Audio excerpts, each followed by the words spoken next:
All right, so today we wanted to give you guys an update on kind of how our RV repair process is coming along. Spoiler, it's slow. But anyway, if you haven't seen our last few videos, the first one was about the incident. I actually pulled over at a rest area in Kansas to use the restroom. And then when I came outside, it turns out a semi had backed into the front of our RV, then took off. Luckily, we had some witnesses there who witnessed everything. And then you can see that video here. It'll go into a little bit more detail. And then we ended up staying at that rest stop for 8 nights while we were waiting for the adjuster to get out so that we'd feel comfortable that, hey, they got all their pictures, so we can go ahead and move on to an RV repair shop. You can see that video here. But now we've been at the actual RV repair shop we chose for the past 3 weeks. It is in Colorado, so that's pretty awesome. Gives us the options to get out and explore what we wanted to explore while we're here, especially since we're going to be here for quite some time. But anyway, we're going to break it down by weeks over the last 3 weeks because it's really a lot of information, but really not a lot of progress. So anyway, week 1. So we got to the RV repair shop on a Monday. We pulled in, the staff here and the employees are extremely helpful and nice. They got us all parked and hooked up to power. We are able to fill our tanks with water, and they do have a dump station on site. So so far we've been trying to test how long we can use our water supply and things like that. So it's worked out pretty great, everything else aside. We're getting to learn a lot of new stuff. But anyway, we pulled in on Monday. And then by Thursday morning, the RV repair shop had submitted an estimate. So every day in between, I was in contact with our insurance company, just trying to keep them top of mind, keep us top of mind, and let them know, hey, we're here, right? So on Thursday, I spoke with them, and they said, okay, well, we know we had an adjuster come out in Kansas, but now that we have the estimate, we're going to schedule another adjuster to come out to look at everything. So he or she should be in contact with you within 24 to 48 hours.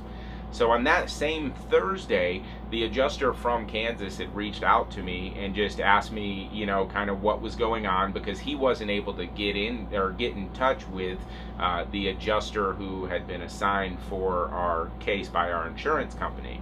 So I talked to him a little bit, and I gave him the information to my other contact at the insurance company, and he said, okay, I'll get in contact with her, and I'll go ahead and make sure I can get all my information submitted, because he was having a tough time submitting it because he couldn't get in touch with the right person. So he said that by the following Monday, he should have all that submitted and ready to go. So as far as week 1 goes, we got the RV to the shop, we got an estimate from the shop submitted to the insurance company, and we got told we're getting another adjuster assigned. So let's move on to week 2. So Monday of week 2, we're sitting there, and we still hadn't heard anything from the new adjuster they assigned, which it was supposed to be 24 to 48 hours. So I continued my normal practice of calling all parties involved every day to stay top of mind. And what I was told was that it was just going to be a few more days, and the insurance company needed more information from the RV shop. Well, I talked to the RV shop, and they said they went ahead and submitted everything as soon as they requested it, so they're on the ball, ready to go with it. So a couple more days pass, and we're still calling the insurance company every day trying to figure things out. And they told me that they're just waiting on a few things, but they weren't real specific, so we didn't have a lot of knowledge. Now, the thing that was, I guess, slightly irritating, considering me and Katie are staying positive through this whole thing and we're learning everything we can, but was that when we were told the new adjuster was coming out, we were told it'd be best if we were near the RV. So we're kind of holding tight, like, when is this person going to come out? Because we want to get out and explore some stuff and, you know, make the best of the situation. If we're going to be at an RV shop, at least we can go out and explore things during the day once in a while. So anyway, we didn't really get out and do too much because we wanted to stay close to the RV. Well, flash forward to Thursday of week 2, I reached back out to the insurance company again, and I asked them, okay, what's kind of going on here? What are we doing? You know, what's the process? Where's this adjuster? And they told me actually that after they had got all the information from the RV shop, that they were gonna now be assigning a new adjuster.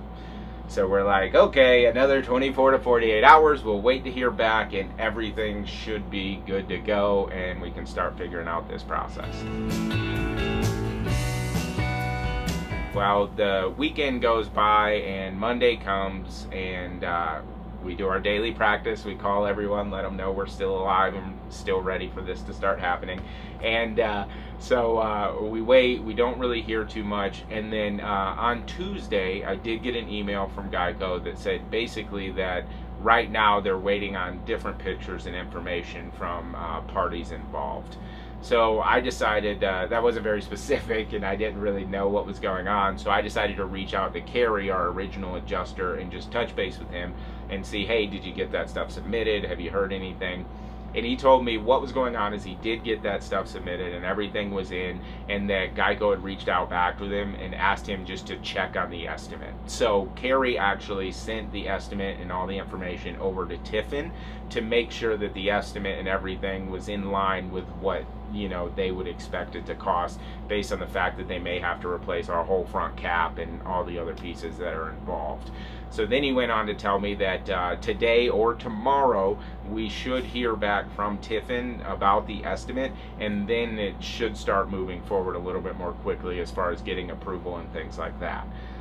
Now, meanwhile, this week we also got the police report. Now, in the beginning, you may have remembered that I said within 10 days the police officer has to file the report. Well, silly me, I assumed that that meant after 10 days we would be able to gain access to the police report. Well, we all know what happens when we assume. But anyway, so after like 15 days, I decided to call the Kansas Highway Patrol again and just touch base, be like, hey, what's going on? And they transferred me to records, where I found out that the way it actually works is the officer has 10 days to submit the report. And when he submits it, it goes to his supervisor. Then his supervisor has a certain number of days where he has to read through it and approve it and then send it on to records. And then records has to look at it and get it into the system, and then everyone can gain access to it. So it took about 20 days, but we did get access to the police report, and I downloaded it, paid to download it, and then I reached out to the truck driver's insurance company and his adjuster, and I'm going to be emailing that over to her today, and we're hoping that that kind of speeds along the process with their investigation and the understanding that he was at fault, and maybe they can take over everything from here, but we'll see. All right, let's sum up everything we just talked about. So we've been here at the RV shop for about 3 weeks. The people in the shop have been awesome, really courteous and helpful. We do have electric hookup. We're able to fill our freshwater tank, and there is a dump station on site that we're able to dump at. So we're using this experience as a learning experience to see how long we can go on the water supply we have, along with our gray and black tanks, for when in the future we're out boondocking or dry camping elsewhere. Now, as far as the repair goes, the estimate's been submitted, and the estimate is now been sent to Tiffin so that they can basically say, hey, yeah, this is the cost of everything. Once we receive that back, then our insurance company will be able to go ahead and give us approval for the repairs, and that should be happening within the next day or two as far as getting that information back from Tiffin. As far as the approval, who knows, we'll see. But then after that happens, they're thinking they're going to have to replace the whole front cap of the RV, so they'll have to mold that, and it'll take about a month just to get that piece here. So once they get that piece here, along with all the other parts they're going to need, then we'll have to move out of the RV for about a week while they do all the repairs and get that handled. But we'll update you more on that once we get a little closer to it. Also, we did finally get the police report, and I'm going to be submitting that over to the truck driver's insurance company later today, and then hopefully maybe they'll go ahead and just start taking things over, because the police report does confirm everything that happened that day. But overall, that about wraps it up for where we're at on our update. Hopefully in the future here it moves a little quicker, but if not, me and Katie will keep doing what we do it and make the best of it. But anyway, thank you guys so much for swinging by today. Don't forget to subscribe, and we'll see you again soon.